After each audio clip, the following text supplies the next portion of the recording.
Welcome back to another episode of Written for Admonition, Studies in the Old Testament. We're picking up after a brief hiatus with a conversation about covenants. We're going to have a conversation this week and next talking about covenants and what they mean, why they're important, and what comes along with them. Now, I know what you may be thinking. This is not an exciting topic. And I understand that. I realize that when we think about covenants, that may not be a particularly exciting topic.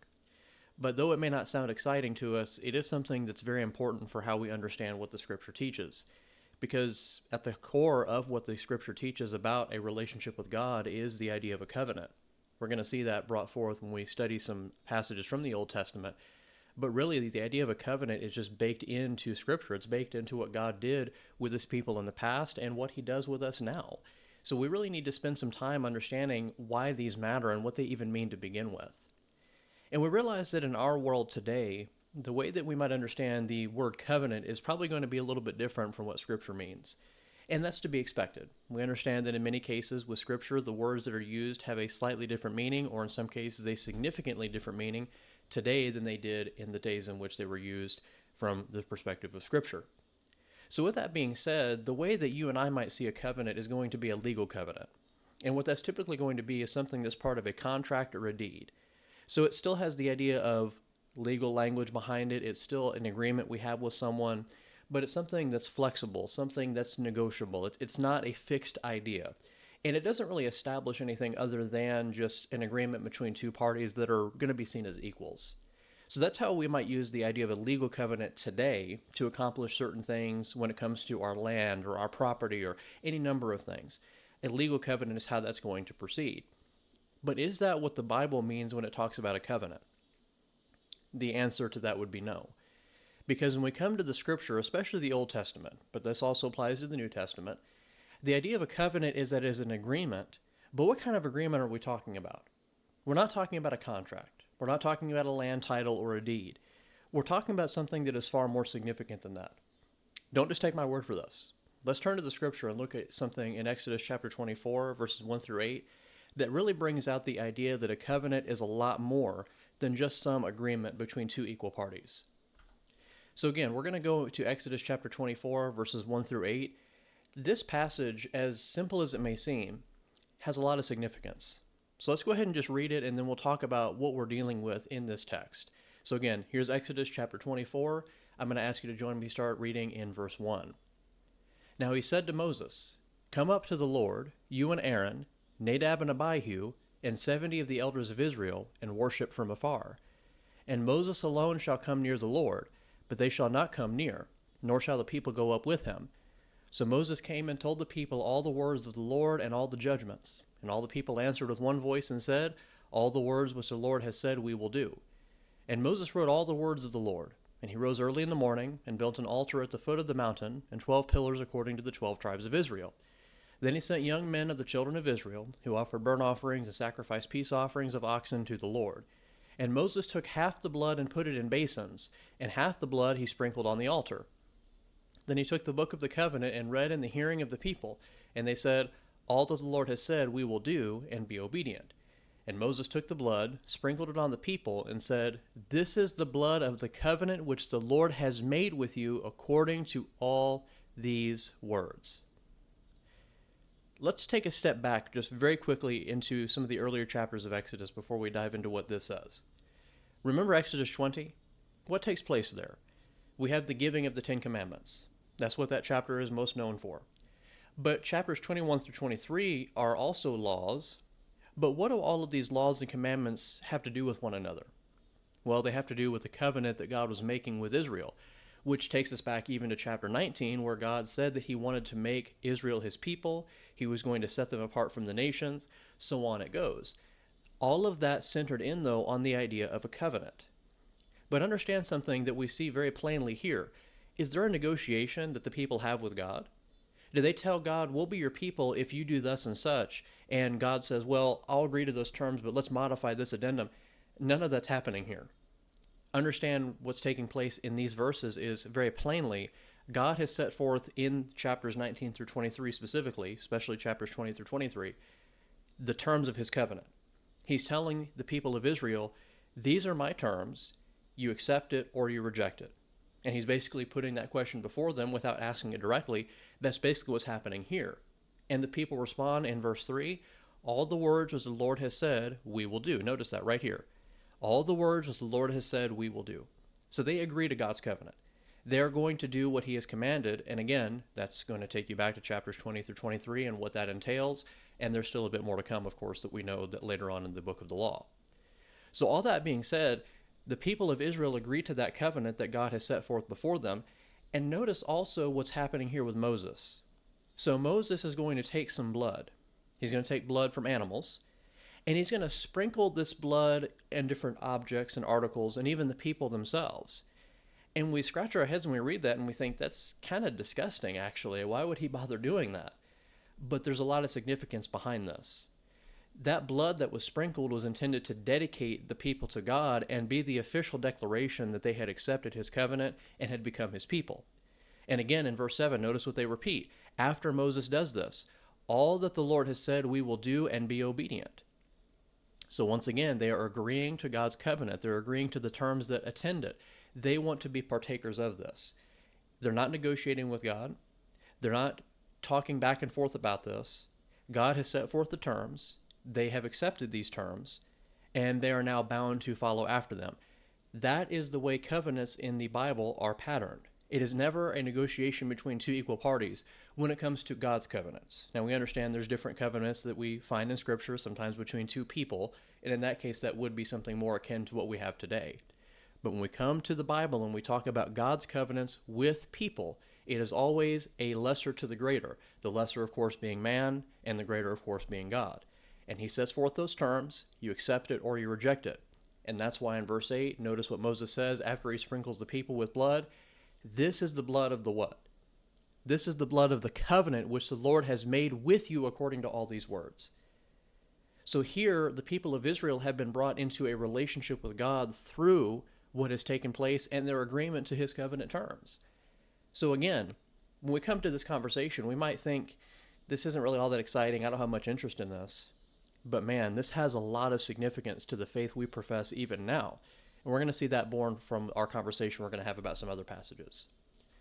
So just quickly going back to our slideshow, we have a question here that I want to ask before we dive further into this idea of the purpose behind covenants. And again, that question goes back to, why would God do this?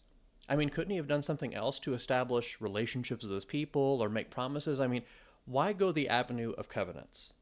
And it goes back again to the idea we've already expressed, that this is something God sets forth before his people. They accept it, they reject it, they do with it as they will, but it's non-negotiable. It is unbendable. It is what it is. You accept it, and you will receive all the things that God promises along with it, or you reject it, and of course then none of the benefits are yours. And we see Israel, of course, in Exodus 24 accepting that, so that's to their credit. We know that didn't last. But without going too much further detail there, let's just go to our next slide and talk further about what the purpose of a covenant was. And it goes back to something we've already mentioned in passing, and that is that covenants were used to establish a relationship between God and his people. So God, again, would set forth a covenant to Abraham. He'd set it forth to Isaac. He'd set it forth to Jacob, to many other people.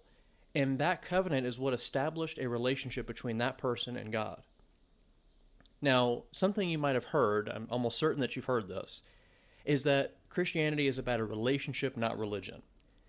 Now, I understand where that's born from. It's many times a bias against organized religion, and people get very frustrated about organized religion, and unfortunately, many times they don't even know what that means. But that conversation actually reflects a misunderstanding of what the Bible even means when it talks about a relationship with God. Because the idea that you can divorce religious practice from a relationship with God is simply not a biblical understanding of what it means to be in a relationship with him in the first place. Because think about the Old Testament.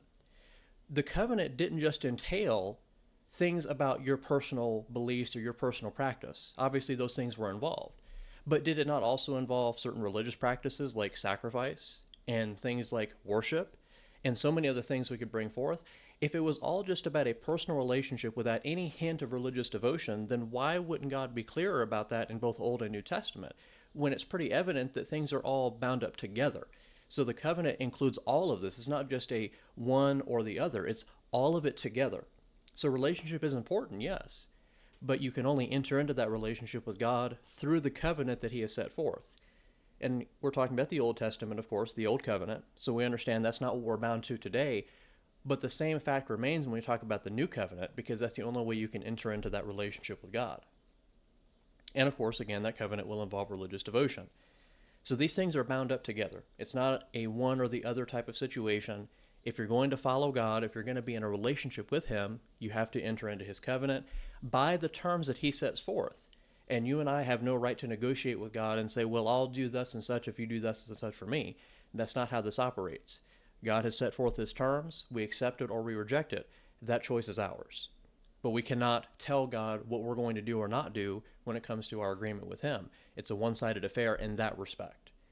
And again, this is pretty evident by the if-then language God uses throughout the Old Testament. And again, this applies to the New Testament too. So we're kind of seeing some overlap here in our conversation. It's not just one part of the Bible or the other. It's actually the entirety of Scripture shows this.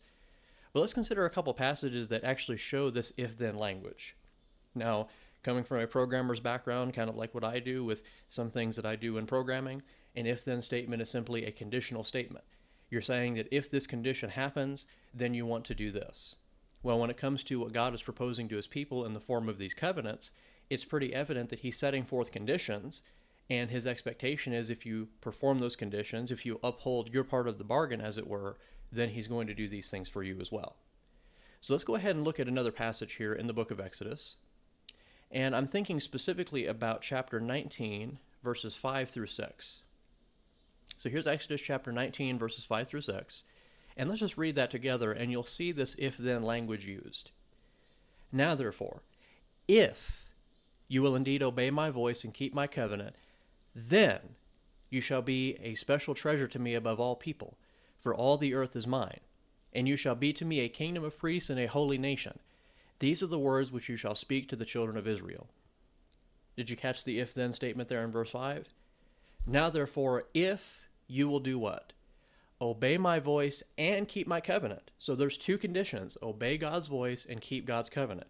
If you do those two conditions, then what is God going to do? Or how is He going to view you?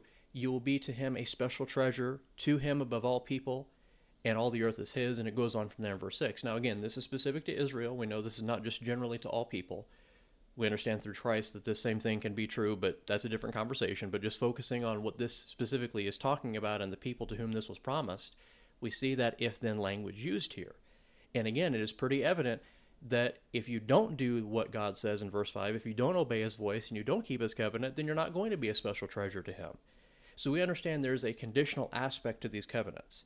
And it's never spoken of as something negotiable. It's never spoken of as something that you can have wiggle room with, or a loophole, as it were. It simply is what it is. And this is the basis for that relationship. It's the basis for that devotion. This is how it operates when it comes to God's covenants with His people. We have another illustration of that in another location in about 1 Chronicles chapter 28. Now, this is much, much later in the Old Testament, and this is actually King David speaking of his son Solomon, who is going to be king after his demise. So here we are in 1 Chronicles chapter 28, verses 6 through 9, and we see that God has told David that Solomon will reign after him, and he will be the one to build the temple, which we know took place. But let's just start in verse 6, and again, we're going to point out that if-then type of language that's used here. Even if the idea, or the word rather, of covenant is not specifically used here, the idea runs through this passage, and we'll point that out too. So let's start in verse 6. Now he said to me, "It is your son Solomon who shall build my house and my courts, for I have chosen him to be my son, and I will be his father. Moreover, I will establish his kingdom forever, if he is steadfast to observe my commandments and my judgments as it is this day. Now therefore, in the sight of all Israel, the assembly of the Lord, and in the hearing of our God, be careful to seek out all the commandments of the Lord your God, that you may possess this good land, and leave it as an inheritance for your children after you. As for you, my son Solomon, know the God of your father, and serve him with a loyal heart and with a willing mind. For the Lord searches all hearts and understands all the intent of the thoughts. If you seek him, he will be found by you. But if you forsake him, he will cast you off forever." Once again, did you catch the if-then language that's used here? Now, it may not be as explicit as it was in that Exodus passage, but it's most certainly here. Look at verse 7 again. "If he is steadfast to observe my commandments and my judgments." And the then part is actually the first part of the verse there, that I will establish his kingdom forever. But Solomon has to uphold his end of the bargain. He has to observe God's commandments and God's judgments. Look at verse 9. If you seek God, he will be found by you, but if you forsake God, he will cast you off forever. Again, this if-then type of language. All of this is baked into what it means to have this covenant, and all of it is baked into what it means to be in a relationship with God. Now, there's obviously more we could bring out about this, but I think we get the plain idea that if you want to be in a relationship with God, you have to be a partaker of one of his covenants. Now, we're talking about the Old Covenant here. We're talking about Israel and David and the promises that God made to them and the covenants that he established with them that were somewhat various in different ways. We're talking now in the New Testament about the covenant that Christ has established through his blood, a covenant of forgiveness, a covenant that brings us in closer union with God. But it's still about covenants. That has not changed. That is still the mechanism by which we enter into this relationship to begin with. It's not possible to have it otherwise. It's not possible to make your own personal agreement with God, because this covenant that he has set forth is non-negotiable. It's been set forth through Jesus. You accept it or you reject it. Those are the choices that you have. There's no other way around that. So the first and foremost point about a covenant, and the reason that it exists to establish a relationship between God and the people to whom that covenant is set forth. And that is why they're so important to understand and to think about. But that's not all. Let's look at a second purpose behind these covenants. We need to understand also that with a covenant that God gives, it comes along with his promises. So it's not as though God is setting forth a covenant and saying, just do whatever you please with it. It doesn't really matter anyway. No. To enter into a covenant with God means you're going to partake of special privileges. It means there's going to be promises that God makes to you that he's not going to make to other people. It makes you special, not because you're special unto yourself, but because God has put you in a position through the offering of this covenant to make you special. And that's what you see repeatedly throughout the Old Testament. You see God making covenants with people, and that is what makes them special, and what makes them memorable. Think about Abram. We know him also as Abraham. In Genesis chapter 15, God makes a covenant with him there. And it's not explicitly stated as a covenant, but it is a little bit later. But we can clearly tell by the language used that's what's being considered. Because in the midst of that, God makes a promise to Abraham concerning his descendants. And he says to Abraham that if he will do what he wants him to do, that he will establish his descendants, he will make them as numerous as the sand on the seashore or the stars in the sky. He goes on and on about this, showing to Abraham the promise of the covenant he's going to make with him. And that's what Genesis chapter 15, verses 1 through 11 basically tells us. So God made his covenant with Abraham and made Abraham a special person in that respect, but it was through the avenue of this covenant and the promises that attended that. And of course, we know Abraham accepted this covenant. He followed diligently in it. He did whatever God told him to do, no matter what the situation was. That is the reputation Abraham had and the memory we have of him now through the scriptures. We see the same type of idea with God's covenant with Israel. In fact, with Israel and their covenant with God, there was a lot of promises that were given. Now, some of those promises tie back to Abraham, especially the promise of land. In fact, what do we call the land of Canaan? The promised land? Why do we call it that? Because God promised to give it to Israel as their inheritance, that he was going to give to them for these blessings that would unfold. We understand why that was called that. And that's what we see in Exodus chapter 6, verses 2 through 8. That God, in the midst of bringing his people out of Egypt, he remembers the covenant he made with Abraham, Isaac, and Jacob. He calls to mind that covenant and he says, I'm going to fulfill that and bring to pass my promise concerning this land. That's but one promise that God made to Israel concerning what would take place within that covenant. There was also the promise that God made to bless Israel in a lot of ways. I would encourage you, in fact, to sit down and read Deuteronomy chapter 28 and read about some of the blessings that God promises to his people if they obey his commandments. You're going to see things like making sure they have enough food. You're going to see things like their clothing not wearing out. You're going to see things like they're not having a lot of disease in the land and them not having other types of issues that affected a lot of societies at the time. In other words, God is going to take care of his people in a significant way. And it's going to be through the covenant he has made with them, their acceptance of it, and his promises in it. But again, it goes back to a covenant that God makes with his people. Him setting forth that covenant and it being accepted by the people to whom it was given. You cannot benefit from God's promises then if you are not part of his covenant. It's not going to happen. And that's not a harsh thing to say. That's just a reality of what Scripture teaches. That if you want to benefit from these promises and be a partaker of them, you have got to do what is necessary to be in his covenant. And again, we're talking about the Old Covenant. We're talking about Israel. We're talking about the patriarchs, Abraham, Isaac, and Jacob. But today, of course, we're talking about Jesus, the promises that God has made through him. If you are not part of his covenant, if you don't do what it takes to become part of that covenant, then the promises that he has made through Jesus simply don't belong to you. And the reality is that if you want to be in him, you have to do what it takes to get in him in the first place. And all of that will bring forth what we already talked about with a relationship with God through that covenant. It'll bring forth these promises. It'll bring forth numerous blessings. And they all center in on Jesus and the covenant that he has established through his precious blood. There's more we have to say about covenants, but we're going to stop right there for now. And we're going to pick up in our next conversation talking more about those blessings, but also the curses that come along with covenants. And I think that will also be insightful for us as well when we think about the Old Testament, really dwelling more on the idea of the if-then type of language that God used in his word concerning these covenants. And I think the idea of blessings and curses will definitely bring that part home. But for the time being, I thank you for your attention to this. I hope it's been informative as far as why covenants matter, and we'll resume this conversation soon.